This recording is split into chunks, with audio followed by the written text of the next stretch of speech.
Hello जी, अस्सलाम वालेकुम। क्या हाल चाल और खबरें। आज भी मेरे पास आप सबके लिए काफी कमाल, तो वीडियो को एंड तक लाजमी देखना। बाकी अगर अभी तक चैनल को सब्सक्राइब नहीं किया तो यार जल्दी से लाजमी से सब्सक्राइब कर दो। इसी के साथ साथ बढ़ते हैं आज की हमारी पहली न्यूज की तरफ। और यार सबसे पहले बात कर लेते हैं थोड़ी बहुत ई स्पोर्ट्स के रिलेटेड। सीन को जैसा है कि पाकिस्तान की पबजी मोबाइल ई स्पोर्ट्स में काफी ज्यादा चेंजेस वगैरह आ रही है। जैसे कि क्रिप्टो जो कि IET स्पोर्ट्स के एक मेन प्लेयर थे, वो IET स्पोर्ट छोड़ चुके हैं और उनका ऑफिशियली फेयरवेल जो है वो अनाउंस कर दिया जा चुका है। लेकिन अब बहुत सी कंफ्यूजन चल रही है कि क्रिप्टो जो है वो कौन सी टीम ज्वाइन करेंगे। और यूजली जितनी लीक्स वगैरह निकल के सामने आ रही है, तो उसके मुताबिक क्रिप्टो जो है वो या तो टीम R3G ज्वाइन करने वाले हैं या तो 52 ई स्पोर्ट्स। सिर्फ कंफर्मेशन तो नहीं आ रही, क्योंकि 52 भी जो अपना रोस्टर है वो कुछ ही टाइम में अनाउंस कर देगी। और इसके अलावा R3G भी। तो देखते हैं कि क्रिप्टो जो है वो कौन सी टीम ज्वाइन करते हैं। इसके अलावा ऐसे भी रूमर्स आ रहे हैं कि ब्लेड जो है वो टीम R3G ज्वाइन करेंगे, जबकि वोल्ट्रेक जो की टीम 141 छोड़ चुके हैं। और 141 छोड़ने के ऊपर उन्हें तकरीबन 9 लाख रुपए के चार्जेस भी पे करने पड़े, वो भी टीम R3G ज्वाइन कर सकते हैं। और यार कहा तो ये भी जा रहा है कि नोकी जो के पहले R3G के प्लेयर थे वो IET स्पोर्ट भी ज्वाइन कर सकते हैं। तेरा काफी ज्यादा कंफ्यूजिंग सीन है, जो कि कुछ ही टाइम में क्लियर हो जाएगा।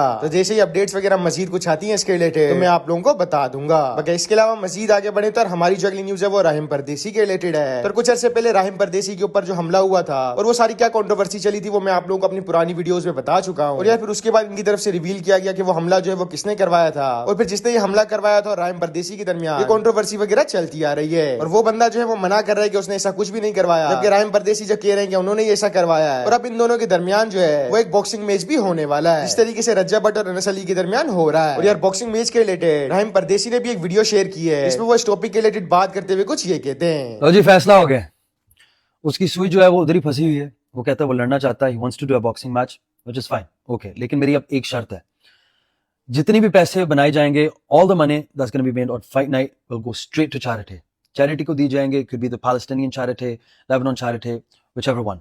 TV promotions have contacted me, वो कहते हैं कि जी we are willing to do this event for you in England. अब now Rashi, if you agree to this, मेरी ये एक ही शर्त है, आई हैव नो एक्सक्यूजेस, तू मुझे बता।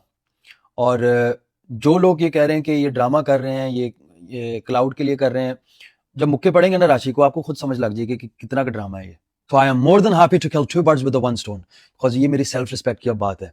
और जो भी इश्यूज हैं, मेरा वादा है, जो भी इश्यूज हैं वो हम रिंग के अंदर ही खत्म करेंगे। Whatever issues we have, we can finish it in the ring. तो आजकल यूट्यूबर्स के बॉक्सिंग मैच तो काफी ज्यादा हो रहे हैं, तो आपको क्या लगता है कि बॉक्सिंग मैच हो पाएगा? नहीं। बाकी अनस अली और रज्जब भट्ट के दरमियान जो कंट्रोवर्सी चलती आ रही है, उसी को दोबारा से एक्सपोज करते हुए तलहा रिव्यूज ने एक और वीडियो शेयर की है। और यह तलहा रिव्यू जो अपनी वीडियोस में कह रहे होते हैं, उसी तरीके से रज्जब भट्ट और अनस अली की कंट्रोवर्सी जो है वो एक्सपेंड होती जा रही है। तो अब तलहा को ये सारी लीक्स वगैरह और सारी सच्चाई जो है वो कैसे पता, ये तो खैर तलहा ही जाने। लेकिन रिसेंटली उन्होंने एक्सपोज करते हुए इनको क्या कहा है, आप लोग खुद सुन लें। रज्जब भट्ट ने फाइनली वो कर दिखाया जो मैंने आपको कहा था। बताता हूँ मैंने क्या कहा था, लेकिन उससे पहले जरा रज्जब की बात सुनो। तो मैं हार गया जी, मैं अपने आप को इस फाइट से बाहर करता हूँ।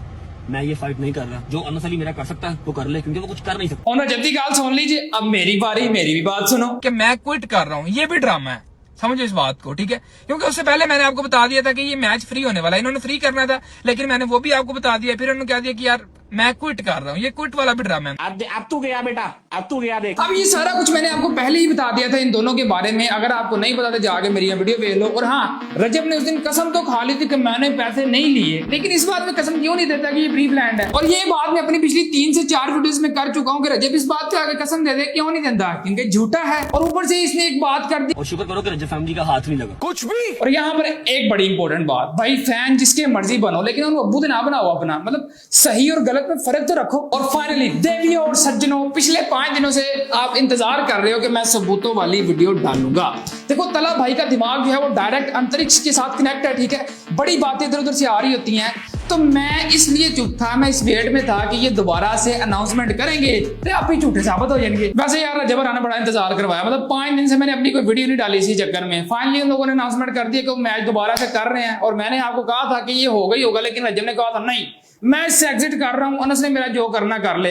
हुण दोवें इकट्ठे बैठ के चावां पी रहे ने ते झूठ बोलो, बार बार झूठ बोलो। तो अब आप लोगों का सबके ऊपर क्या ओपिनियन है, आप लोग कमेंट बॉक्स में बता सकते हैं। मगर इसके अलावा मजीद आगे बढ़े तो कुछ अर्से पहले फहद मुस्तफा का एक बयान आया था फैमिली व्लॉगर्स वगैरह के ऊपर, इसमें वो कह रहे होते हैं कि फैमिली व्लॉगर जो है वो अपनी फैमिलीज वगैरह बेच रहे हैं। लेकिन अब सीन कुछ जैसा कि फहद मुस्तफा का हानिया आमिर के साथ एक शूट आया है, इसको सोशल मीडिया के ऊपर लोग जो है वो काफी ज्यादा क्रिटिसाइज कर रहे हैं। और यार इसी के ऊपर रिसेंटली डिफॉल्ट XD ने भी रिएक्ट किया है, और वो फहद मुस्तफा की फैमिली व्लॉगर्स वाली बात को लेकर, उनके रिसेंट शूट को लेकर फैमिली व्लॉगर्स को डिफेंड करते हुए कुछ ये कहते हैं, content there is no such content, everybody is selling their family.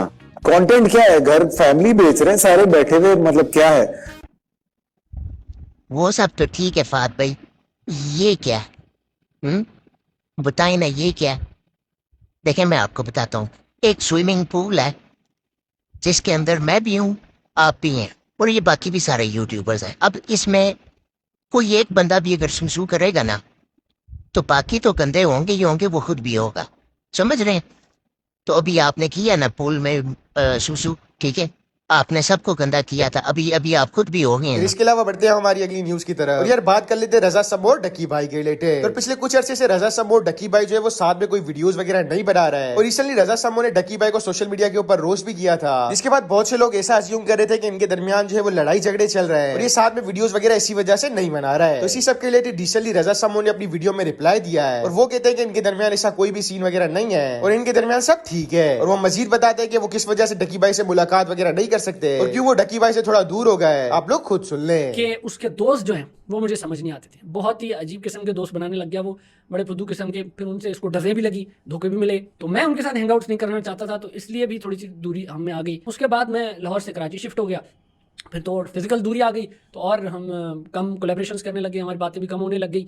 लेकिन अभी भी हम टॉकिंग टर्म्स में हैं, सब अच्छा है, मतलब ऑल गुड सीन है। लेकिन हाँ ऑब्वियसली वैसा नहीं है पहले की तरह चड्डी बड्डी हम चड्डियाँ एक्सचेंज नहीं करते, वैसे भी हम दोनों शादीशुदा हैं, ऐसी हरकतें करनी भी नहीं चाहिए हमें। बट ये है कि we are in good terms और सब सेट है, मतलब कोई फट्टा नहीं है। बगैर इसके अलावा मजीद आगे बढ़े तो पूरी वीडियो देखनी हो तो लिंक आप लोगों को डिस्क्रिप्शन में मिल जाएगा। बगैर इसके अलावा मजीद आगे बढ़े तो अगर आप लोग टिकटॉक लाइव देखते हैं तो आप लोगों ने पाकिस्तानी अवाम को तो वहां पर देखा ही होगा, जो कि आजकल डिजिटल तरीके से भीख मांग रहे हैं सोशल मीडिया के ऊपर। लाइक कोई पेपलेट पकड़ के खड़ा होता है कि मैं गरीब हूँ मेरी मदद कर दो, तो कोई उल्टी उल्टी हरकतें करके डोनेशंस वगैरह मांग रहा होता है। तो इसी के ऊपर रिसेंटली शाहिद अनवर ने भी रिएक्ट किया है और वो कुछ ये कहते हैं।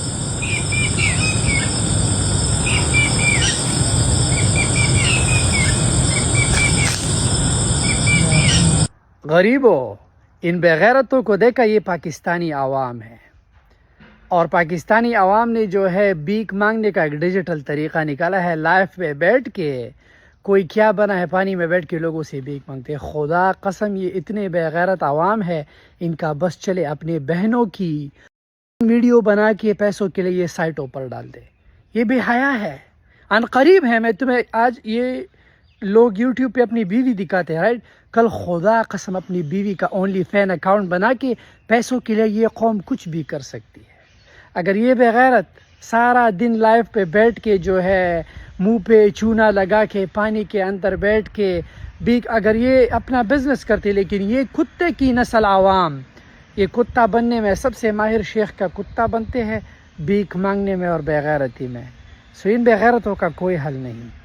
तो टिकटॉक लाइव तो टिकटॉक से भी ज्यादा एक्सट्रीम लेवल पर जा रहा है, जो कि अगर आप लोग देखते हैं तो आप लोगों को पता होगा। फिर इसके अलावा मजीद आगे बढ़े तो हमारी जो अगली न्यूज है वो इंडियन क्रिकेटर ऋषभ पंत के रिलेटेड है। रिसेंटली उनका एक इंटरव्यू वगैरह आया है जिसमें उनसे उनके फेवरेट सॉन्ग वगैरह के रिलेटेड पूछा जाता है, और वो बताते हैं कि इनका फेवरेट जो सॉन्ग रिसेंटली चल रहा है वो यंगस्टर्स का सॉन्ग है, और वो कहते हैं कि उनका फेवरेट सॉन्ग जो है वो अफसाने है। तो आप लोग ये भी देख ले।